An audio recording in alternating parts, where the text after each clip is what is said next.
François Bontiarle, il y a un petit moment que je voulais faire cette vidéo. J'ai sorti une belle nappe blanche, enfin c'est un fond photo, ça se vend 20 balles sur Amazon, puis je suis pas à l'aise avec ces fonds blancs, j'en ai un autre noir dont je me sers plus. Mais en tout cas, ça me fait une nappe pour présenter des choses noires de façon claire devant l'appareil photo. Alors c'est une vidéo que j'ai déjà faite il y a 2 ans, un petit point sur les micros dont je me sers et qu'est-ce qui change dans le domaine, puisque ça change toujours plus vite que ce dont on se sert. Cette vidéo, elle est sur mon Patreon. C'est important, moi, ces ressources là, un petit peu qu'on peut partager dans le travail. Celle-ci, bon, elle est d'abord sur la chaîne dans la partie publique, et puis d'ici une dizaine de jours, elle va aussi rejoindre ses réserves d'outils dans le Patreon. Ça me trottait depuis un petit moment de réactualiser, parce que tous ces matériels changent, évoluent. Mais il y a toujours ça, c'est-à-dire quand tu es habitué à entendre, et puis en plus on écoute tellement de vidéos de gens qui sont pas dans la littérature, mais qui savent se servir de leur matériel. Quand tu arrives chez les copains, littérature, je dis pas littératube, j'aime pas trop le mot, mais et que tu entends là, et c'est pas simplement même notre petite tribu, je regarde plein de vlogs, il y a des gens qui sont aussi dans la bande dessinée ou l'illustration, ou des vlogs de lecture, c'est super bon. Et évidemment, moi j'écoute toujours là, je suis chez moi, c'est au casque, il y a un petit bruit au fond, et c'est pas commode, c'est-à-dire espèce de c'est-à-dire si c'est un bruit comme ça veut dire que le son il est étroit, il est coincé là dans une petite boîte, il t'arrive comme ça, et puis mais non, alors après ça des banalités, audio-visuel, c'est audio avant visuel. Nous en plus on travaille le texte, c'est-à-dire qu'à la limite attendez, tout le monde se plante, moi ça m'arrive là, où tout d'un coup là t'as un petit mauvais contact sur le micro, et ta bande est toute grésillante, ou alors tu vois, au début, autrefois, ça m'arrive moins maintenant, tout simplement t'as oublié d'appuyer record, tu t'es défoncé avec l'énergie et tout le truc, et tu peux pas le refaire une deuxième fois, puis tu te dis, oh merde, il n'y a pas de son. Donc évidemment personne est à l'abri de ce genre de truc. Mais bon, si on sait un peu le contexte, bon, quand même, on doit pouvoir mieux se débrouiller. Moi, s'il y a un truc sûr, c'est que c'est pas une question d'argent et d'investissement. C'est une question de savoir ce qu'on veut, et de savoir que si on veut parler du langage, et si on veut parler de la langue, on n'a pas le choix que d'avoir du son propre. Et là, il faut qu'on parle un peu. Et ce matin, c'était le cas encore, une super vidéo fragmentée. Donc je parle dans l'amitié, elle le sait bien, la personne dont il est question. Et en plus, c'était un échange entre 3 personnes elles-mêmes écrivains, et non des moindres, et ce plasticien qui travaille lui aussi avec des mots, des textes. Et donc c'était super intéressant comme entretien sur le statut du numérique. Et puis tu avais pas de problème, l'image, et à écouter, mais c'est pas possible quoi. Si tu es dans une conversation là, dans le métro, que tu te parles avec tout le fond, bon d'accord, mais là non, pour te concentrer. Et je lui dis, mais il se passe quoi avec tes micros? J'ai enregistré avec l'appareil photo. Et ouais, mais non, ça déjà c'est pas possible.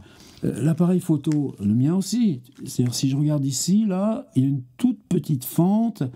Alors, c'est pas sûr qu'on voit, mais c'est pas grave, mais le micro c'est juste cette petite fente. Alors évidemment, là, si j'ai pas de micro branché, que je mets en vidéo et que je le fais tourner, je vais avoir une piste son en dessous de ma piste image. Mais la piste son, déjà, la source, c'est ce petit machin. Ensuite, c'est des préamplificateurs. Et les préamplis, là, autant sur l'image, sur tous les appareils photo, c'est pas du tout une question de marque. En plus, celui-ci, même en son, il est plutôt correct. Les Canon aussi, mais c'est pas la question. C'est que les préamplificateurs, là, c'est toujours des choses un peu minimum, quoi. Ça peut faire le job, mais c'est pas fait pour ça. Non, pas du tout. Et cette question-là, là, par contre, c'est la question de l'appareil, donc la question de la caméra. Alors, ça veut pas dire, c'est pas une question de taille. C'est-à-dire, si je prends, par exemple, la GoPro. GoPro, bon, j'en fais pas grand usage, mais ça me démange de recommencer un peu à m'en servir. En plus, ils ont fait de super progrès. Mais même la GoPro, il y a des petits micros ici, des petits micros là, des petits micros là. C'est-à-dire que le son elle le capte en 360 degrés ou au moins 180 degrés. Vous savez que l'oreille, c'est la loi du binaural. C'est pas une question.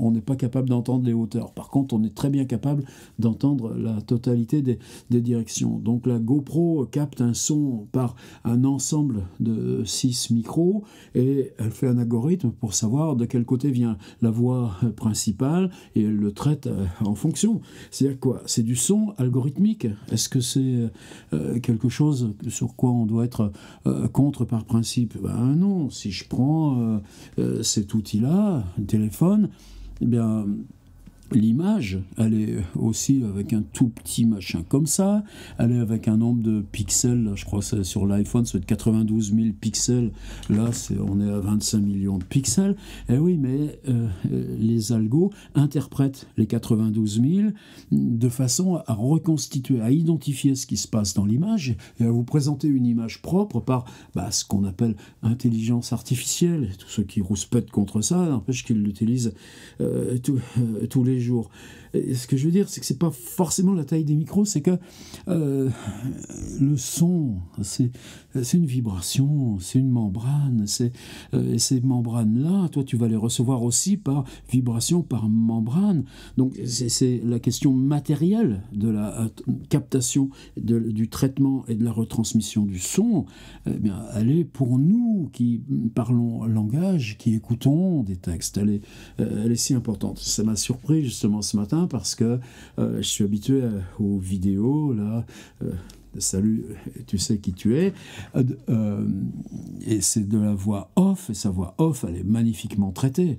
Mais là, non, c'était juste, je pose le truc, et puis, et ça marche pas, c'est pas possible. Tu te lasses au bout de quelques minutes, et c'est pas une question même d'effort demandé là, à qui regarde ta vidéo.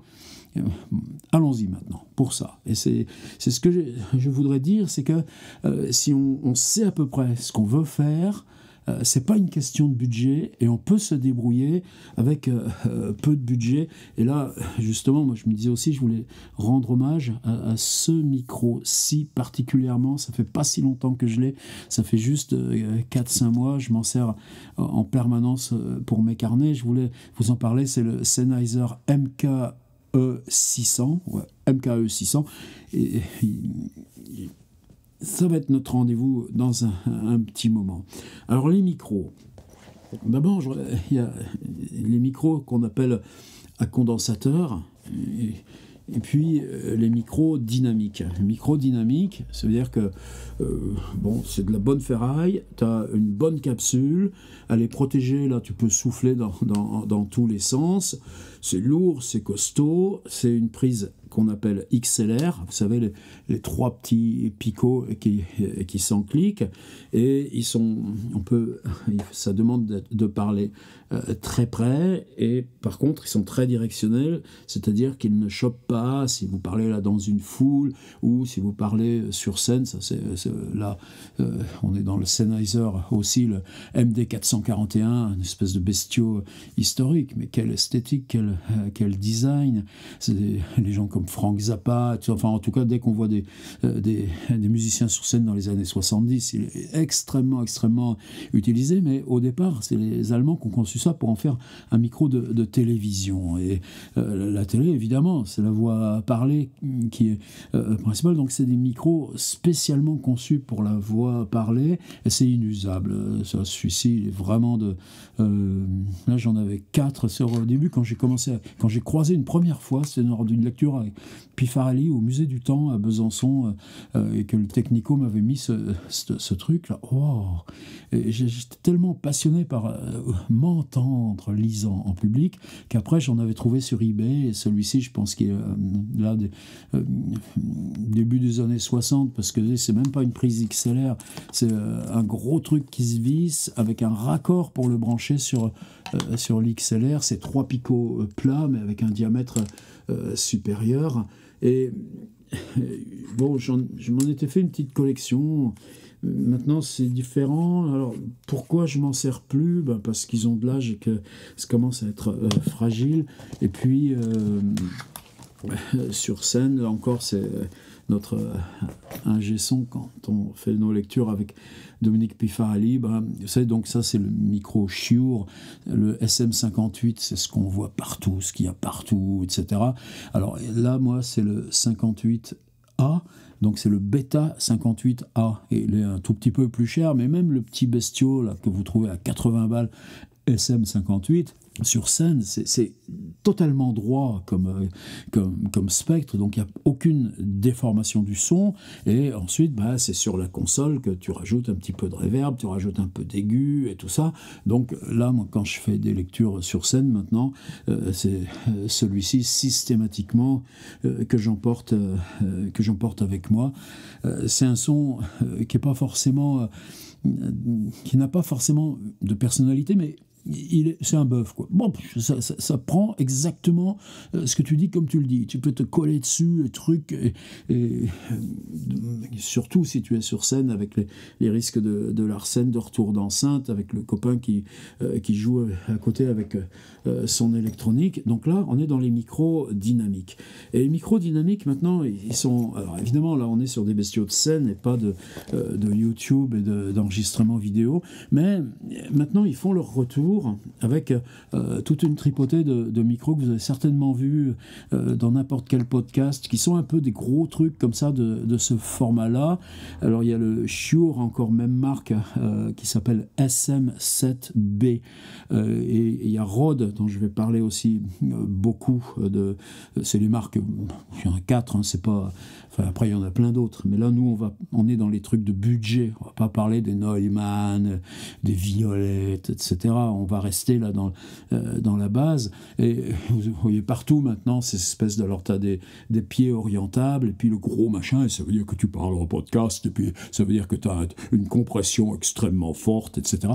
Bon, c'est extrêmement banalisé par les radios. Et alors, les gars, je suis comme ça prend plein de place comme ça, et que ce soit le Shure SM7B, ce sont des micros dynamiques à très forte compression. Tu les envoies ensuite sur une petite mixette de podcast avec elle-même ses préamplis, et donc là tu peux le récupérer pour la vidéo. Simplement, cette utilisation est vraiment spécifique podcast. Alors c'est quoi, moi, ça, le mien ? Justement, c'est un micro Rode, le nom c'est NTG1A. Et c'est un grand classique. Celui-ci, vous voyez, j'ai mis du scotch parce que sinon il prenait trop les reflets quand je n'avais pas un appareil comme le S5 là. Et en gros l'autofocus se faisait toujours sur le micro et moi j'étais flou derrière, j'en ai eu un peu marre. Et puis comme il est très directionnel aussi, j'ai mon petit scotch rouge qui est là, et donc je sais qu'il faut que je le mette comme ça ou à l'envers comme ça si je le suspends. En gros tu parles à cette distance là, et celui-ci, moi, je l'avais acheté, mais bien avant, longtemps avant les vidéos. Je commençais à faire des trucs un peu sonores ici, en s'amusant tout seul là, dans mon petit labo. Et ça reste un des micros les plus économiques. Je crois que maintenant, il est à 160 balles. Et Rode NTG, donc ils viennent d'en sortir, là juste l'an dernier, un nouveau modèle qui a ici, au lieu d'être directement sur la prise XLR traditionnelle, et qui demande, ça, on va en parler, un 48 volts qu'on appelle alimentation fantôme, tous ces micros supposent d'avoir soit un 48 volts, soit une pile à l'intérieur. Eh bien, le nouveau Rode NTG, soit vous le branchez là, directement sur les trucs XLR dont vous disposez, soit vous pouvez les relier par du USB-C, là, la petite prise qu'on trouve maintenant partout, directement sur votre ordinateur. C'est-à-dire que plus besoin de magnétophone, enfin là on va en parler, d'enregistreur. Voilà, hop là, c'est mon petit enregistreur Zoom F6, mais ça on va bien en parler ensuite. Et ça maintenant, c'est des micros totalement mixtes. Et si vous voulez investir, j'allais dire, c'est tellement à la fois basique, mais de qualité, parce que la capsule, elle fait pas loin de 2 cm à l'intérieur, plus la grille anti-plop. Alors moi, je rajoute un petit anti-plop comme ça, il n'y a aucun problème de ça, mais le son, justement, dès que tu utilises ça, il n'y a plus de bruit. Et ça change tout. Le bruit de fond, c'est-à-dire que même si par exemple, je vais parler des petits zooms, ça c'est le H4, mais il y a le H1, le H4, le H5, le H6, c'est les petits micros croisés qui ont été une révolution, mais c'est du petit son. C'est-à-dire si c'est pour enregistrer une conf ou un cours et puis te le remettre là, alors évidemment tu peux le retraiter, le diffuser, mais si tu montes le son, tu vas entendre le bruit derrière, on va en reparler. Mais voilà, carrément, pour moi c'est ça qui était important, c'est-à-dire que les micros dynamiques, ces gros machins podcast là, le Rode Podcaster ou le Shure SM7B, évidemment ça fait un retour en grâce, mais c'est un seul son, c'est le son podcast. Et par contre quand tu rentres là, c'est du son tout terrain, quoi. C'est-à-dire il y a zéro bruit.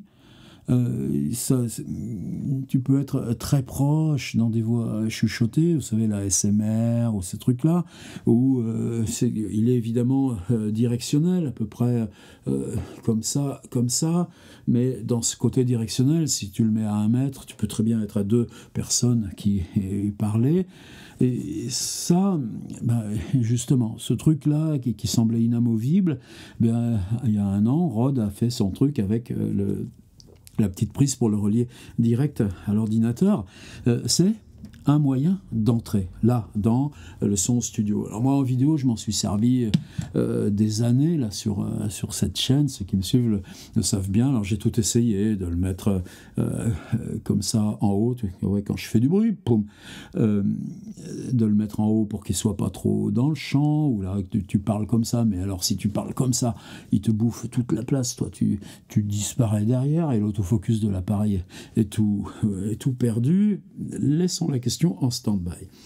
Alors, j'ai parlé de ces petits enregistreurs. Alors, dans la série des Zoom, le premier, il vaut 95 balles.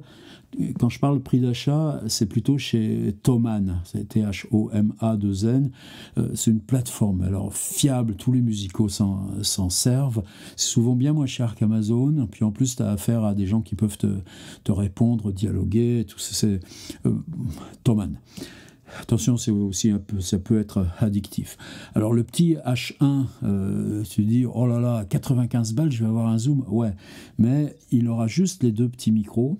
Et le H1, c'est un petit machin donc à 90 balles que tu tiens à la main. C'est parfait si tu veux enregistrer des sons d'ambiance. Tu veux une moto qui démarre, tu mets ça là quasiment dans la roue. Mais si c'est pour une utilisation un peu plus sophistiquée, tu vas vite trouver les limites. Alors le H4, ça a été le modèle historique. C'était une révolution. C'est la première fois que j'ai vu. Je pense que c'était 2003-2004 par là, là encore avec Pifarelli, que tout de wow, le zoom. Et donc c'est un petit écran maintenant qui est ultra lisible, tout est facile pour enregistrer, lire, etc. Il a des fonctions qui fait que tu peux t'en servir pour de machin. Tu peux mettre une guitare et puis traiter ça, faire interface entre l'instrument et l'ordinateur. C'est polyvalent. Et puis surtout, tu as là, en bas, 2 prises justement pour le XLR, où là tu sors du 48 volts et tu peux brancher directement ça. C'est-à-dire que sur ces zooms, tu peux te servir du double micro avec sa position en X, un truc croisé, son stéréo, formidable, ça c'était la révolution, mais tu peux t'en servir pour enregistrer sur la carte SD à l'intérieur ce micro, et je vais vous montrer d'autres fonctions qui sont déjà sur le H4 mais qu'on peut, telles que je les utilise là moi à présent avec mon Zoom aussi, mais F6. Alors celui-ci, pourquoi je le tiens bizarrement? Parce qu'il commence à être vieux et il se décompose. Et moi, je suis encore plus vieux, mais je me décompose pas comme ça. C'est-à-dire qu'il est tout collant. Alors, j'ose pas le jeter, mais c'est une horreur, quoi. C'est-à-dire, on t'a vendu un truc et tout le petit plastique partout est en train de se désagréger. C'est mon Zoom H4. Par contre, maintenant, il a été remplacé par le H5. C'est la même chose mais en plus costaud, donc achetez pas le H4, mettez 30 balles de plus, prenez le 5 ou le H6, toujours pareil, ça rajoute des fonctions, mais bon, après c'est la même chose. Par contre, je voudrais rester 5 minutes sur le zoom. Pour 2 outils, là encore, de son.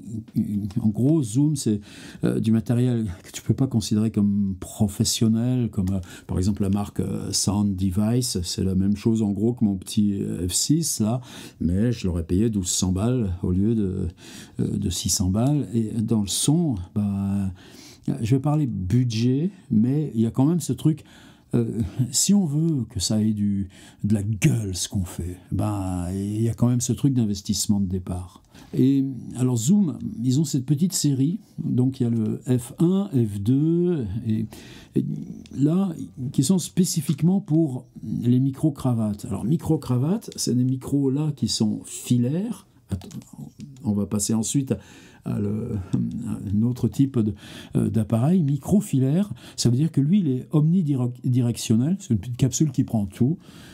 Si je me la branche ici, j'aurai exactement les mêmes résultats et je peux avoir un son extrêmement travaillable et 0 bruit. Si je veux pas qu'il soit visible, je peux me le mettre dans les cheveux comme ils font au cinéma. Je peux me le cacher par-dessous. Hop là, je me l'enfile ici, je mets un petit scotch là pour le mettre derrière, il sera totalement invisible et ça marchera quand même. Et il y a un câble, donc c'est rien du tout à utiliser. Évidemment, vous avez le petit bouton rouge, vous réglez, les réglages sont automatiques en gros et ça fait le job. Et là, par exemple, si votre appareil, lui, enregistre avec son petit truc interne, il suffit que vous fassiez un clap. Je vais vous montrer ce que c'est qu'un clap. Attention, 3, 2, 1, clap. Tu fais ça. Puis si tu as oublié, tu le fais juste à la fin. Clap.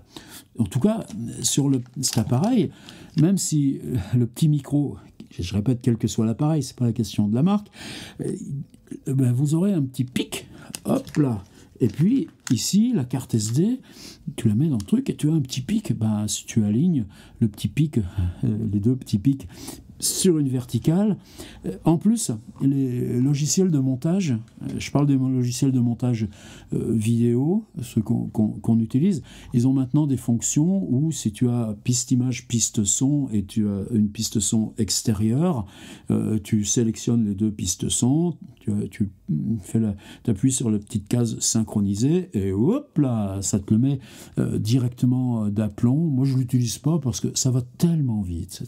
Même visuellement, simplement, c'est-à-dire moi je fais pomme plus, la timeline augmente, je règle là mon petit pic d'en bas sur le petit pic d'au-dessus, et c'est bon, c'est terminé, ça fait partie du petit rituel, mais il n'y a même pas besoin de le faire. Et déjà, ça change tout, parce que tu as cette fonction cravate, et là... toi, là, il n'y a pas de lien avec l'appareil. Donc, c'est complètement autonome, c'est un magnétophone. Mais c'est rien du tout de le brancher, tu peux le brancher. Il n'y a même pas à extraire la carte, une petite prise USB-C. Et là, sur ces modèles Zoom, on peut sortir ça comme ça. Et est-ce que je l'ai dans le coin, ma petite pochette? Non, je l'ai là-bas. Tu as les mêmes petits micros en X, et tu peux brancher les petits micros en X là, et tu peux t'en servir exactement de la même façon. Alors attendez, ça moi là, c'est le premier F1. Donc j'ai acheté ça il y a 4-5 ans et je m'en sers parce que il y a plein de situations où tu te dis, même c'est une sécurité, là tu n'es pas sûr de ton son, de tes trucs, tout ça, il peut y avoir du bruit extérieur, attends, ça tu le passes à la ceinture ou tu le mets dans la poche, tu mets le petit cravate, si l'autre son réussit, moi j'en suis là, c'est-à-dire qu'il y a toujours ce truc de se dire, si j'ai deux sons, et on va en reparler pour les vidéos Rabelais, si j'en ai deux qui marchent en même temps, tant mieux si tout va bien. Il y en a une des deux dont j'aurais pas besoin, mais 3 fois sur 10, il faut que tu mixes, il faut que tu changes, il faut que tu switches, etc. On entre dans autre chose. Mais là, je voudrais parler d'une autre révolution. Et l'autre révolution, c'est encore plus récent. C'est pour ça que je voulais refaire aussi cette vidéo. Alors, ils appellent ça le 32 bits flottant. C'est-à-dire des choses qui avant étaient uniquement dans le monde professionnel. Qu'est-ce qu'ils entendent par là? C'est si on parle évidemment avec un micro, quel qu'il soit, et qu'on parle fort ou trop près, ça sature et on a un son qui est impossible à retravailler. Et si on chuchote, on va avoir du mal à le monter. Cette révolution du 32 bits flottant, ne me demandez pas trop de choses, mais vous le vérifierez facilement sur le web. C'est-à-dire qu'ils enregistrent en gros 2 pistes et que ils choisissent ensuite l'équilibre. C'est-à-dire que toi, moi, je m'en occupe pas, je ne le vois plus. Mais si tu es sur du 32 bits flottant, tu n'as plus de niveau à régler. Le niveau s'ajuste automatiquement et ensuite quand tu le reprends sur ton logiciel de montage, s'il est faible tu le montes, s'il est trop fort tu le baisses et c'est rien du tout, et c'est comme un petit robinet, tu règles le débit. Mais ce 32 bits flottant, il est apparu là, il y a moins de 4 ans et tout d'un coup tout change. Alors cette gamme là des H4, je vous jure qu'il colle, tenez, touchez là, dans cette gamme, on est resté sur le traditionnel. Par contre, moi, si je peux l'attraper, mais je peux pas trop le monter parce que là, il y a le câble qui relie l'alimentation. Encore que lui, il a aussi une grosse batterie au derrière et que je l'utilise là pour les Rabelais, par exemple, toujours sur batterie. Mais là, bon, il est relié à plein de trucs.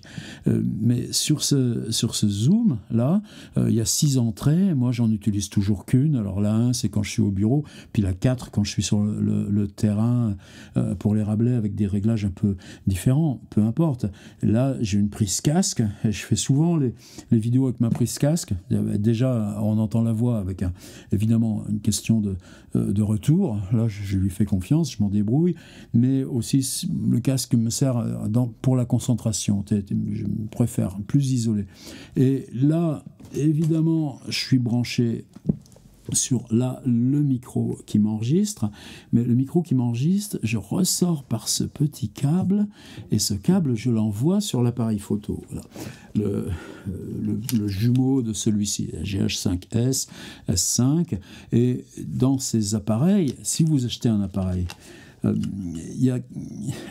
si vraiment vous êtes tellement serré en budget, à ce moment-là, faites en parallèle avec ça, et vous aurez du mal à régler les claps, mais bon, il y a au moins ce truc interne, on y arrive toujours. Tous les appareils avec vidéo, ils ont ce petit enregistrement et tout ça.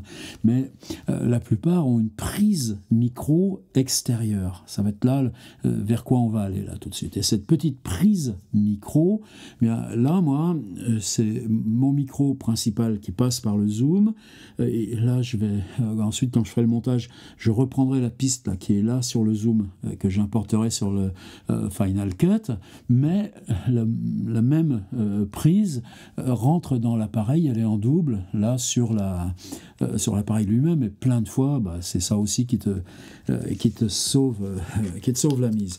Et là maintenant, donc là cette version là, le zoom F2, attention, pas le zoom qu'ils appellent H2, qui est un tout petit gadget gros comme un paquet de cigarettes, attention, hein, je parle bien de ces tout petits boîtiers qui sont faits d'abord pour une utilisation avec micro-cravate. Ils ont un modèle qui est exactement le même maintenant, mais qui est en 32 bits flottant, et je vous jure que ça change tout, parce que sinon, constamment, tu parles un peu trop fort, c'est plus exploitable, tu perds le... Allez regarder ces petits machins, comment ça marche. Mais dans le même système, alors il y a longtemps qu'on sait ça. Combien de fois tu arrives sur scène, on t'équipe, on te met le truc dans la poche qui est lourd, on te fait passer le câble, et tu es équipé pour parler en HF, c'est des boîtiers, tu avais toujours le technicien qui vient voir si il est bien avec des bonnes piles, et puis ensuite c'est lui qui l'allume pour vérifier que ça marche, etc. etc. Et c'était des budgets inaccessibles. Et là encore, c'est Zoom qui a tout... C'est toute l'histoire du web, c'est que des machins comme ça. Donc ce qu'ils ont sorti, d'abord avec un seul petit boîtier, et maintenant avec deux, ça s'appelle le wireless, donc à distance, Wireless Go. Donc d'abord c'était juste ça et ça, mais ça te permettait toi là d'avoir ton petit micro que tu te clipses comme ça, hop là. Bon, enfin, faites-moi confiance, une petite pince à linge qui est là, tu te le mets là, et tu l'oublies complètement. Et ça, où tu le mets? Eh bien, tu le branches sur ton appareil photo. Mais attendez, j'ai pas fini encore mon histoire. Donc ça, c'est le petit Wireless Go. Je le branche ici sur mon appareil photo, et ça je m'en sers régulièrement. C'est pas toujours très visible que ce soit celui-ci dont je me sers, mais automatiquement, dès que là je l'allume, je vois si j'ai un niveau de batterie suffisant. Celui-ci je l'allume, je vois là le niveau de son qui s'affiche. Je peux éventuellement, là j'ai 3 réglages. Faible, moyen, fort. En général, je mets uniquement sur moyen, parce qu'il vaut mieux avoir un niveau faible qu'on remonte. Mais ces trucs, c'est génial. Et là, maintenant, ils viennent de sortir, donc ça, c'est le Wireless Go 2, c'est-à-dire que j'ai 2 boîtiers, c'est-à-dire que si tu es avec un copain, tu lui mets lui là de la même façon, et vous pouvez faire votre interview ou votre dialogue, ou votre prise à distance. L'appareil, lui, l'appareil photo, va prendre les 2 pistes son qu'il reçoit, mais ça passe par les préamplis de l'appareil, mais on a une source de son qui n'est pas le tout petit trou qu'il y a sur le boîtier lui-même. Qu'est-ce qui se passait dans la vidéo que j'en ai ce matin? C'est-à-dire, là, sur des appareils, ça dépend de l'objectif. C'est-à-dire, si je mettais mon objectif Sigma, à chaque fois qu'il y aurait l'autofocus, tu entendrais un grognement. Là, c'est un objectif vidéo par la même marque Lumix. Bon, déjà, il n'y a pas de bruit. Mais dans ces appareils, tout le temps, si tu entends ça, c'est pas possible d'écouter. Tu entends derrière la vidéo ce truc de l'objectif qui cherche son... Non, ça va dans une basse-cour, mais ça va pas dans la vidéo littérature. Donc là, moi, ce truc-là, ce qui me surprend, c'est d'en voir encore aussi peu. Alors là, Rode vient de sortir la 2e génération. 2e génération, ça veut dire quoi? Alors là, tu vois, il y a même une petite bonnette pour quand tu l'utilises en extérieur. Je ne sais plus comment elle se démonte, mais enfin, en tout cas, c'est rien du tout. Mais je ne veux pas, quand je parle, là, faire trop de bêtises avec mes trucs.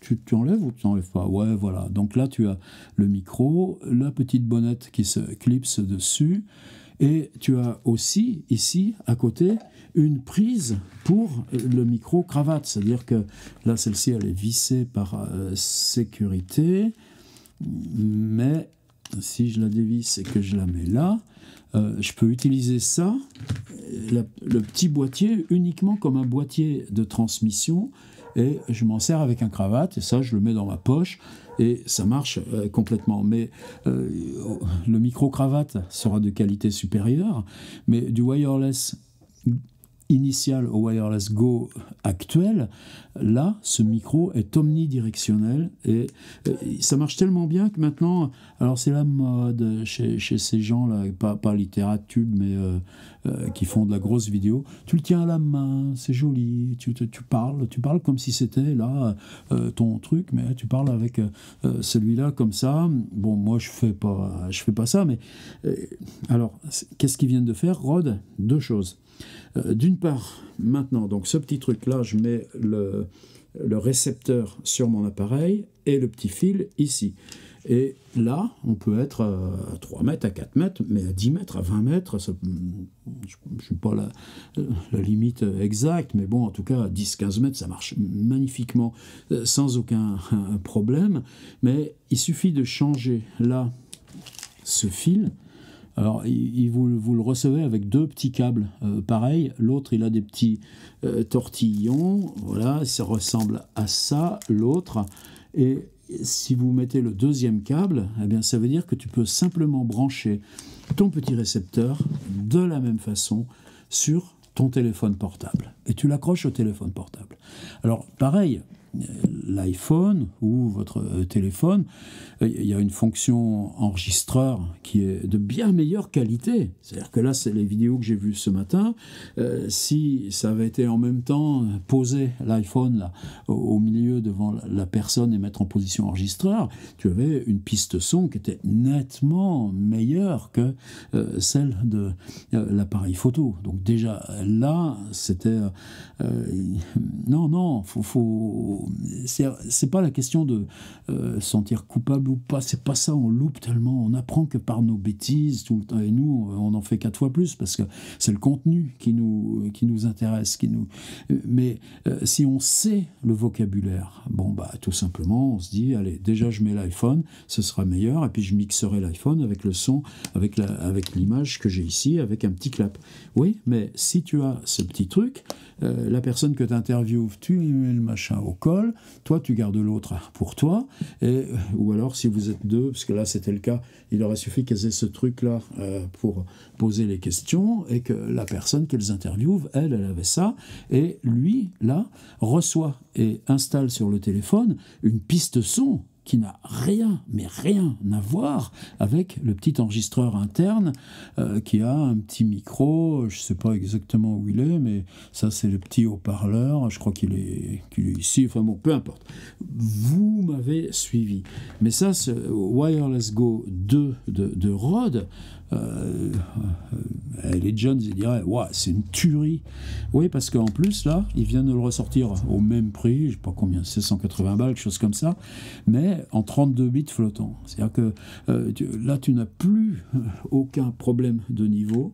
Tu as des micros omnidirectionnels que tu peux te mettre là, tranquille, enfin n'importe dans ces zones-là. Pourquoi? Parce qu'il prendra aussi la vibration buccale, mais la vibration de la gorge.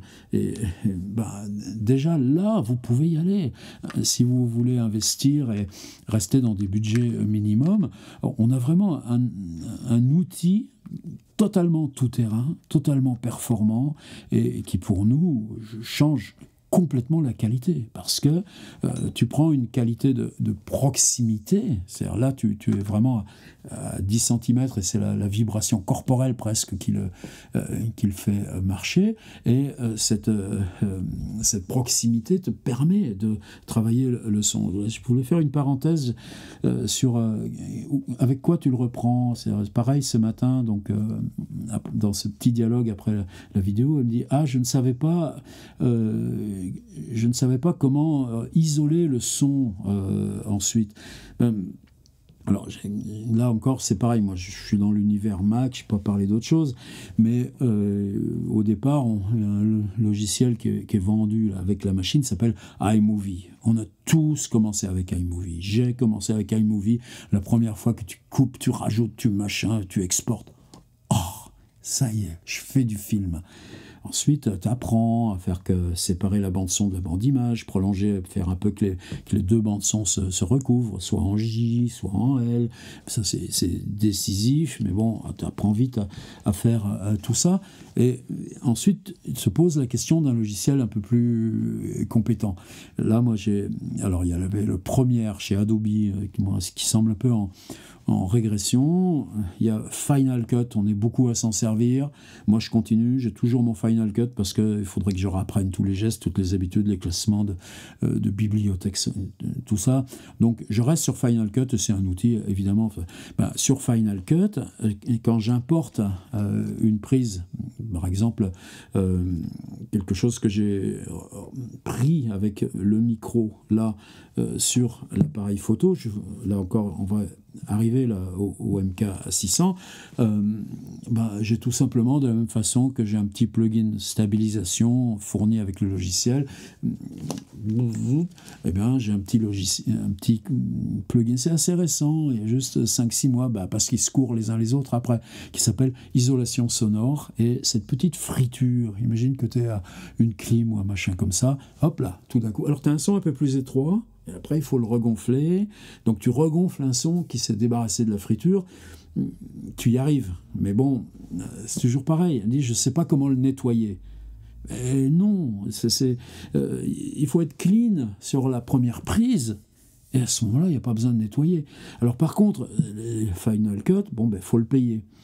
Il y a un autre logiciel qui s'appelle DaVinci. Alors, c'est une marque de caméra qui s'appelle Blackmagic, c'est Caméra Pro, et ils ont eu ce génie, eux, de mettre leur logiciel, donc ce DaVinci, à disposition gratuite. Alors attention, tant que tu fais des choses où tu n'es pas plusieurs à travailler, et que tu ne travailles pas des fichiers comme 6K, etc., mais je crois même que moi je travaille en 4K, ce qui permet de rogner dans l'image, comme en gros tu exportes avec des choses qui font 1920 pixels et tu filmes avec du 4080 pixels. Ça veut dire que tu peux prendre même un quart de l'image et tu seras toujours dans net. C'est pas une question de dire je fais de l'image télé, tout ça, mais pour moi là c'est le plus difficile à apprendre aussi, la lumière. Qu'est-ce que tu veux, 70 balais, il n'y a pas longtemps que je fais tous ces machins-là. Mais si vous êtes encore sur iMovie, effacez-le, enlevez-le de la machine, téléchargez DaVinci. Vous allez, ça va être un peu rude là, les 2 premières heures, parce que où il est mon fichier, comment je coupe, comment je sépare mais il y a des vidéos, tout ça, il y a plein de tutos. Pour ça que là, moi aussi, je m'en tiens là, au basique. Moi, je fais de la veille. Alors par exemple, il y a un gars de Los Angeles qui est un preneur de son professionnel qui s'appelle Curtis Judd, J-E-D-D. Ce type, c'est fabuleux, ces vidéos, c'est tout simple. Alors des fois, il fait des trucs, tu dis, allez, accélère un peu, mais tu sais comment te servir de ton matos, tu sais quoi choisir, parce que tu n'investis pas comme ça. Donc il prend 20 micros, il va tous les essayer. Et dans un qui s'appelle Podcast Stage, c'est un guitariste, mais là aussi j'adore sa façon de faire des vidéos un peu comme celle que je fais, mais évidemment uniquement sur les essais de son. Donc si vous vous êtes encore sur des logiciels comme iMovie qui n'ont pas ces trucs d'isolation sonore, chargez DaVinci, c'est gratuit pour l'usage que vous en ferez, parce que vous ne travaillez pas en équipe à 3 sur un truc comme ça. Là, ils le font payer assez cher, leur logiciel. Mais la version initiale, on peut tout faire. Et par contre, les traitements de son, compresseur, reverb, limiteur, mais ouais, parce qu'un petit peu de compresseur, un petit peu de reverb, un poil de limiteur au cas où, l'équaliseur, c'est pas pareil selon les endroits où on enregistre, c'est pas pareil selon la voix des personnes. Est-ce que tu mets un peu plus de grave, un peu plus de... Ça dépend aussi. Par exemple, moi, avec Casper Toplis, on n'est jamais d'accord, parce que il écoute autrement que moi, et je pense aussi que là aussi, la question d'âge, on n'a pas le même rapport aux aigus, des trucs comme ça. Peut-être qu'il y a des déformation aussi de la voix parlée ou la voix radio, donc il m'envoie un réglage, je change le réglage, on n'est pas d'accord et tout ça, mais là, DaVinci, on peut le faire. Pendant un après-midi, vous avez un peu galéré à apprendre, mais après, ça y est, fini iMovie. Et puis la fonction isolation sonore, évidemment, vous l'avez. La synchronisation piste son et piste visuelle, vous l'avez. Enfin non, de 2 pistes son, celle inclue dans l'image et puis celle qui vient de l'extérieur, vous l'avez. Allez, on continue encore un tout petit peu. Moi, je voulais vous parler donc de là, ce truc-là, Wireless Go 2. Alors évidemment, toujours c'est rageant. Celui-là, je l'ai acheté il y a moins de 2 ans. C'est le Wireless Go 2, mais première version. Il n'est pas en 32 bits. Je peux pas le brancher sur le... Si je peux le brancher sur le téléphone, par contre. Mais en tout cas, c'est du tout-terrain, quoi. C'est du tout-terrain et ça marche formidable. Alors ensuite, et on va arriver là, à la crème et au bout. Moi, longtemps, et je continue de m'en servir, là, cette semaine à Paris, je m'en suis servi. Donc là, on est sur cette marque australienne qui s'appelle Rode, dont je vais parler pas mal. C'est les mêmes donc, qui font ces micros NTG1. Et ça, ils ont été les premiers à faire ça. C'est-à-dire que c'est ultra léger, c'est du plastoc. Donc là c'est juste un petit trou avec est-ce que c'est une petite grille quand même? Ouais, c'est une espèce de tissu collé, donc c'est éminemment fragile, mais l'appareil photo étant encore plus fragile, globalement une fois qu'il est monté ça va. Il y a toujours une bonne grosse bonnette, mais tu peux en mettre une encore plus balèze si tu veux. Ça c'est pas celle qui va sur lui, mais il y a l'équivalent chez eux, donc ça enlève les bruits de vent, les bruits parasites, et ça, eh bien, on le monte directement sur l'appareil. Et c'est ça, c'est quand vous vous équipez en appareil, et quel que soit votre choix, parce que toutes les marques aujourd'hui maintenant de caméras ont en gros les mêmes spécificités, mais c'est pas là. Qu'on soit Sony, qu'on soit Canon, qu'on soit Lumix ou Nikon ou tout ça. Pour la vidéo, on a... Bon, Lumix, c'est un peu les tanks tout-terrain. Avec, moi, j'aime bien ces bestiaux parce que, par exemple, il y a 2 cartes à l'intérieur, il y a tout un tas de fonctions qui font que, en gros, tu as des fonctions d'un appareil beaucoup plus cher, mais tu gardes que les trucs basiques, mais ça permet d'avoir vraiment des fonctions vidéo parfaite pour ce que je fais. Puis surtout, c'est pas fragile, parce que je suis pas un as de la manipulation du matériel. Mais en tout cas, ça, par exemple, c'est Casey Neistat, qui est un grand inventeur du vlog, qui a inventé ce truc avec le petit trépied Gorilla flexible. Mais ce micro, tant qu'on est je dirais à 30, 40, et là c'est toujours du grand angle, mais la logique YouTube et la logique du blog, c'est que tu filmes près avec un grand angle, et donc ces tout petits micros là, avec leurs petits tuyaux de plastoc, ils ont un son qui est pas de la qualité de celui-là, mais pas loin. Et par contre, tu le perds assez vite si tu t'éloignes trucs. Mais là, par exemple, ces micros, pareil, là, alors il y a plusieurs marques, il y a DET et tout ça, ils se font tous la nique. Faites attention parce que ils mettent beaucoup d'argent pour sponsoriser les youtubeurs qui les utilisent. Mais en tout cas, le Rode, c'est le premier, le Rode NTG là, qui a ouvert la gamme. Allez chez Thomann et vous avez avez un truc sur une rubrique enregistreur, où vous pourrez faire le biais, et une rubrique micro pour caméra, où vous trouvez tout ça. C'est facile de s'y repérer, selon votre budget, évidemment. Ce que je voulais dire sur ces micros-là, c'est que il suffit de changer le câble, tout simplement, bêtement. Et si tu as envie qu'il soit proche, si toi l'appareil est ici, par exemple là, si je mettais le Rode là sur l'appareil qui me filme là-bas, la vidéo serait pourrie parce que elle prendrait toute la petite bulle d'espace, alors que cette distance-là, c'est la distance pour avoir le grain de la voix. Et ça, c'est mais donc, si je n'avais que celui-là, eh ben, je l'accrocherais là sur une petite perche et où je le poserais ici devant moi et simplement je mettrais, vous voyez, ce câble-là qui va de mon petit zoom à l'appareil photo, il fait largement 2 mètres, eh bien, je pourrais mettre le même câble ici là à la sortie et avoir le petit truc devant moi, et donc c'est ultra souple. Alors sur ces micros-là, 2 informations qui pour moi comptent énormément. Là, c'est vraiment celui pour caméra. C'est-à-dire une toute petite griffe là pour aller sur le truc flash. Et donc le petit truc, le petit câble qui va direct dans la prise micro.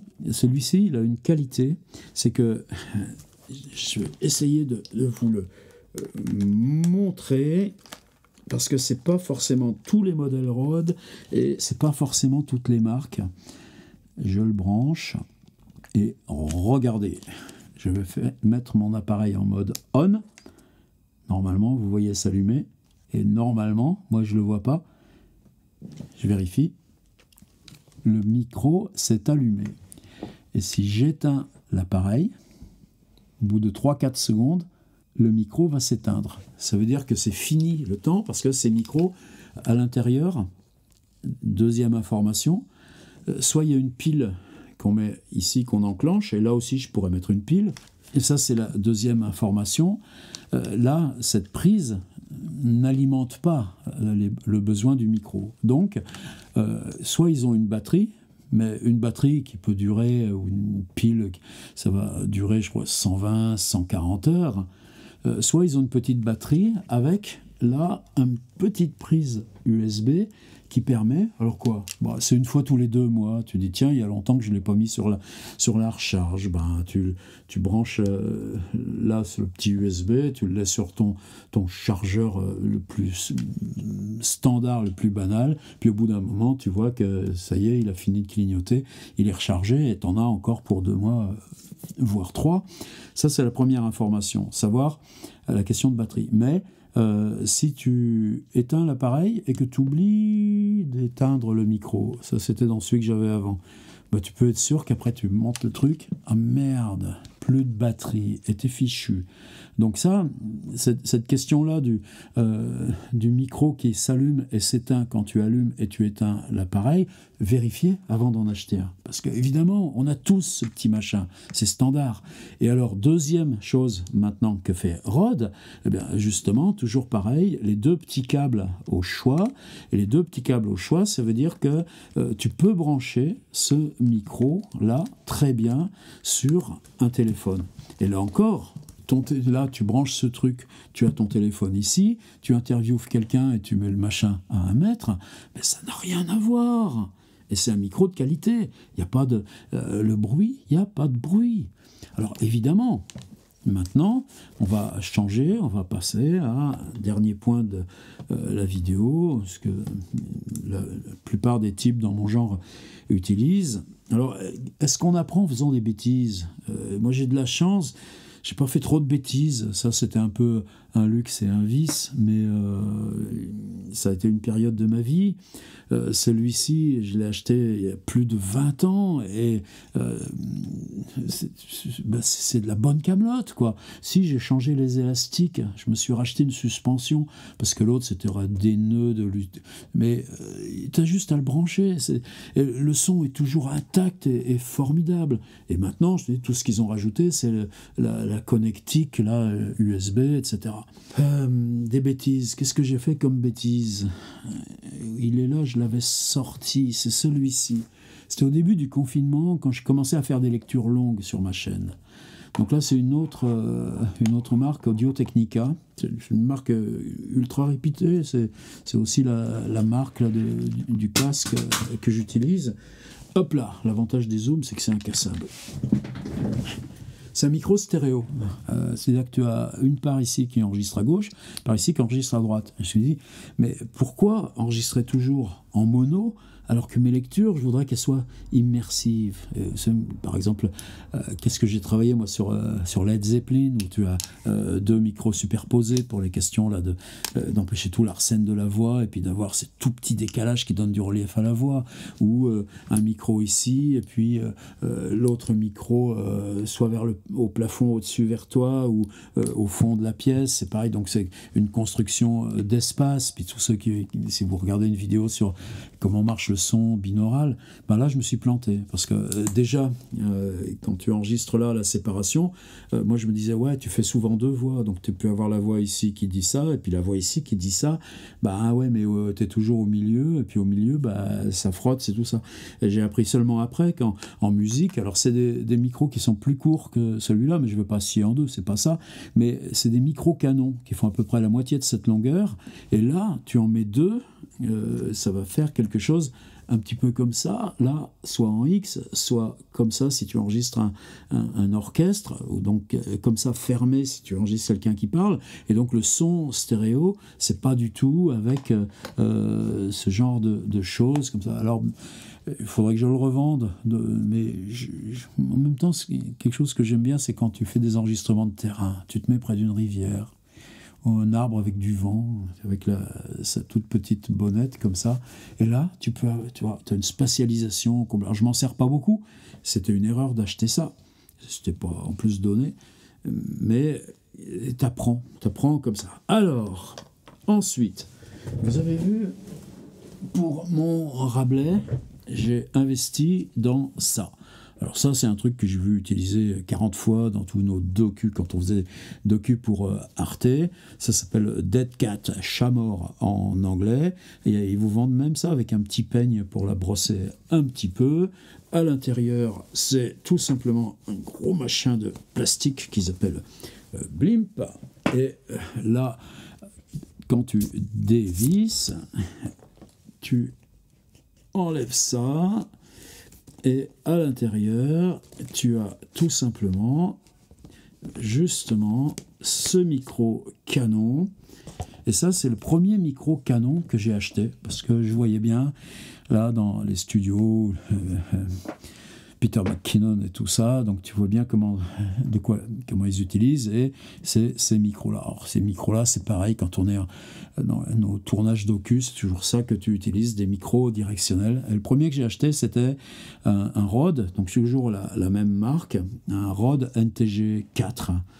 Je l'aime bien, le Rode NTG4, la preuve, je m'en sers maintenant à l'extérieur, là, dans son truc.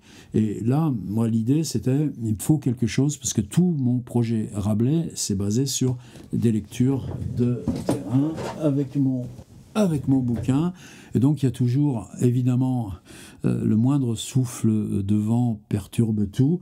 Donc, ça a été mon investissement principal pour Rabelais, avoir cette bonnette anti-vent qui permet d'enregistrer à l'extérieur. Et ce NTG4, c'est, je dirais, dans les micros canon, donc c'est le mot convenu pour ça, le plus abordable, simplement. Donc à la fois, tout de suite j'ai été convaincu. Je me suis dit, waouh, j'ai plus ce machin devant moi, j'ai ce truc, si je parle tout près, je vais avoir une voix très podcast, si je l'éloigne, il va me prendre quand même. Et en même temps, j'avais pas ça, j'avais pas le corps, le relief de la voix. Et là, des fois, c'est pas facile de prendre des décisions. C'est justement, tu te dis, t'achètes un truc, et après, non, c'était une impasse. Et donc, celui-ci, je dis, est-ce que justement, tout simplement, j'ai mis assez de sous? C'est-à-dire, dans ces micro-canons, et là, on va arriver là, au MKE 600, si tu es à 200 balles, il n'y a pas de hasard, quoi. Si tu es à 200 balles, c'est maigre. Par contre, là c'est ce gars, là, Curtis Judd, là, qui est formidable dans son travail pédagogique. Quand tu passes à la gamme, il faut dépenser 500 balles. Et là, on n'est plus dans cette histoire de budget ou d'économie, dont je disais que ça devait être ça, la vidéo d'aujourd'hui. C'est-à-dire qu'il y a beaucoup moins de différence entre un micro à 500 balles et un micro à 1000 balles qu'entre un micro à 200 balles et un micro à 500 balles. Et donc là, pour moi, c'était aussi cette période de confinement où on commençait vraiment tous ensemble à faire des zooms, où je commençais aussi à voir la chaîne là, qui commençait à s'étoffer, s'épaissir, avec évidemment besoin aussi de faire des lectures longues. J'ai dit, allez, tu passes au niveau pro.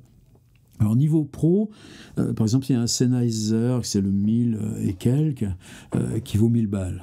Là non, je pouvais pas, tout simplement.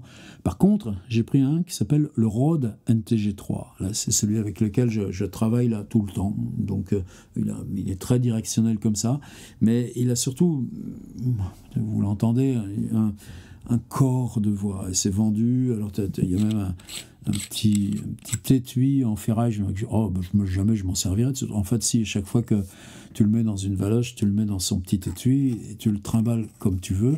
Et c'est micro plug and play, quoi. C'est-à-dire, il n'y a pas de batterie, il n'y a rien. Il lui faut juste son 48 volts. Mais une fois qu'il est là, et je suis pas lassé. C'est-à-dire, moi, quand j'entends au casque, je fais toutes mes vidéos avec ça.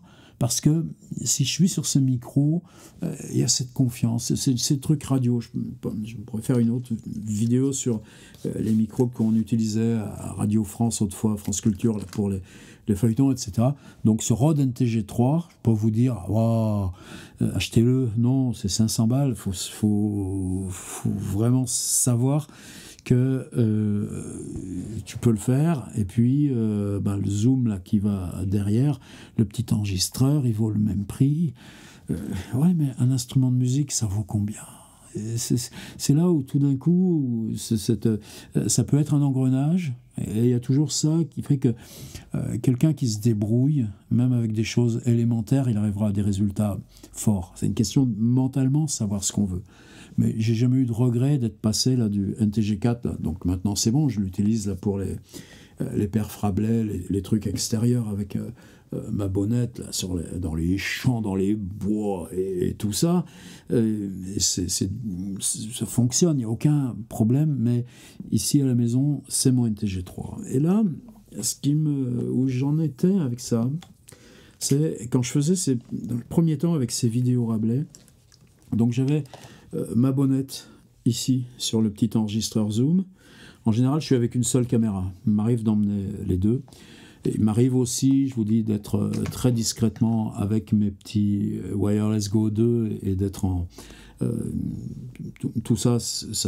Et par contre, j'avais ma piste de secours. C'était traditionnellement mon petit micro de vlogging planté sur l'appareil, et ça me faisait une piste de secours si j'avais un grésillement, parce que ça arrive, t'as le truc qui se casse la gueule, une rafale de vent, j'ai tout eu. Et puis là, et j'avais aussi ce besoin là.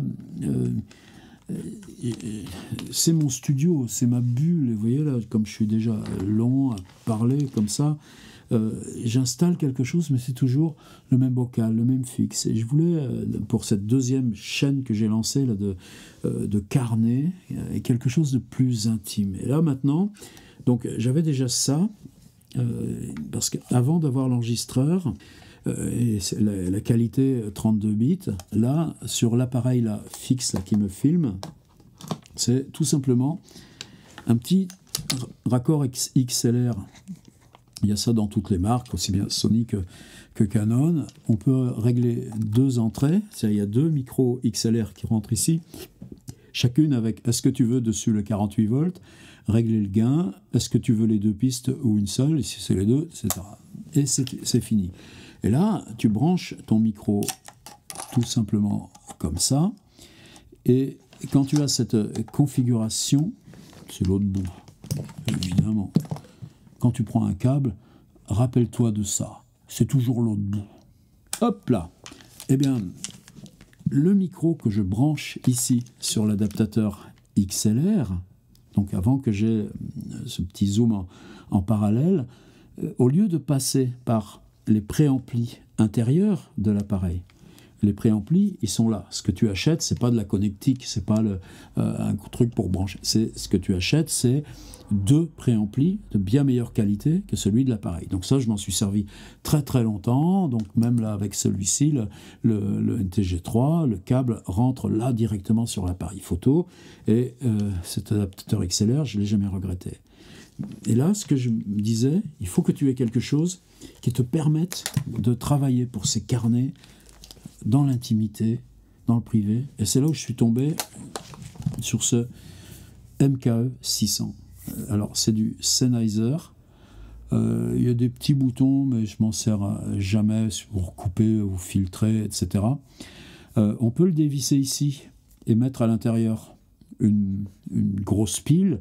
Et idem, la pile, elle fait 160 heures d'enregistrement. C'est juste, tu vois, c'est installer une tension et c'est pas consommer du courant.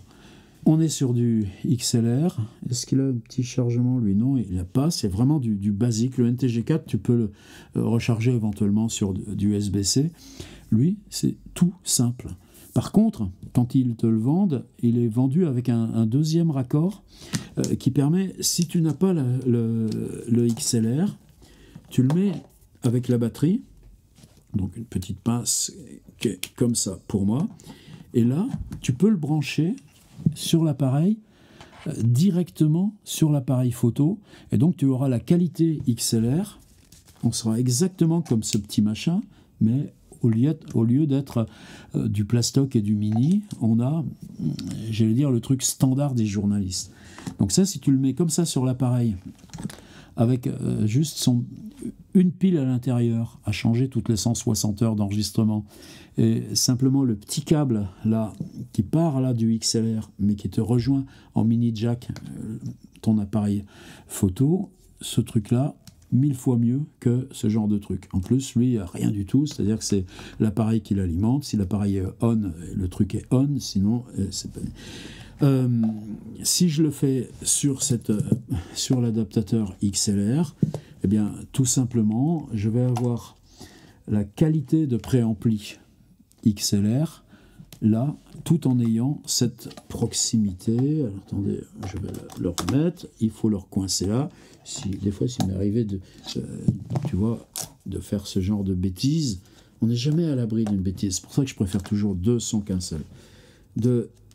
Hop là, le coincer et vérifier que c'est bien coincé. Le petit truc qui se met ici, alors c'est pas joli, c'est parce qu'il faudrait, des fois il y a d'autres trucs, tu as des cages, l'appareil photo où tu le branches, c'est plus près, mais ça, laissons tomber. Il est branché comme ça bouge pas. Et là, pour moi, c'est l'outil de proximité pour les carnets. Ça n'empêche pas d'ailleurs que j'enregistre avec les deux, mais celui-ci, il n'est pas facile à bouger. Je préfère avoir ce truc qui reste en plan fixe, tandis que celui-là, je me le mets n'importe où. Et c'est le truc de journaliste, c'est-à-dire que tu sois à 2 mètres, que ce soit à 30 cm, que ce soit à 20 cm, il est très directionnel, c'est des dessins d'ouïe extrêmement sophistiqués, et allez regarder chez Thomann ou les autres, MKE 600, le prix que ça vaut. Typiquement, pour la première fois, là, moi, avec mon NTG3 et mon petit Sennheiser de terrain, j'ai trouvé mes micros. J'ai pas besoin d'autres. Je peux me servir de ces petits outils. Je préfère maintenant me servir de ça que du micro-cravate traditionnel. Les zooms, ça c'est fini. Lui, le petit zoom, je l'emmène sur le terrain. C'est un enregistreur de terrain, mais seulement quand c'est du Rabelais lourd. Et ça, par contre, tout le temps. Et j'ai découvert ce qui fait que ce micro a cette réputation-là. Et c'est celui-ci que j'équipe aussi de sa bonnette. Quand je suis en extérieur, c'est le truc tout-terrain journaliste. Mais merci les journalistes, parce que grâce à vous, ce truc a une diffusion en monstre, donc il est pas cher. Et là, on a un vrai micro qualité pro à 300 balles. Et ouais, ça change tout. Voilà. Fin de ce petit topo micro. Si vous êtes encore là, c'est que ça vous a intéressé.